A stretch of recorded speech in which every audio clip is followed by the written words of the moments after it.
I believe with some of this training, you'll get back there into that 115. Okay, so how many what was your speed? 118 in my day.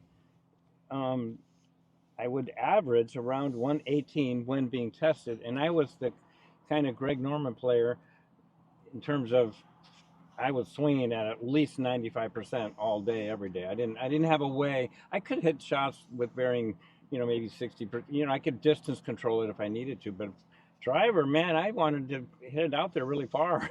So I would swing all full out. And you remember Greg Norman winning the British Open whenever the fairways were like 25 yards wide and the rough was probably 6 inches deep, and he's just bomb and driver all day. Who's Greg Norman? No, I'm joking. Well, I know who Greg Norman. Explain that to our young fans. I'm joking. Back in the day, he was everybody's favorite. Greg Norman was a beast. When he was PGA Tour star, woo, that guy. He founded Live Golf, so the kids know who Greg Norman is. I was just trying to make you didn't like that and all.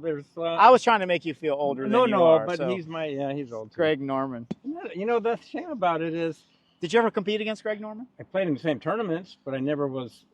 I met him on the driving range hitting balls, but he's one of the players that I never actually got to play with. Like Arnold Palmer, I never actually got to play with him. Met him, got to know him a little bit, but Greg Norman would be one of the guys that I didn't get to play with when he was in his prime. Wow, that would have been fun. My gosh, he was bigger than life. That guy. He was the guy. He was the guy.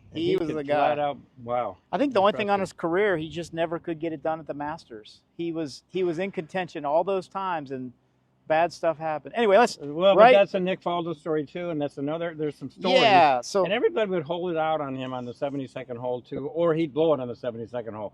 Crazy stories, but. So your question was, how long would it take? So yeah, I want to be one. I want to be 150.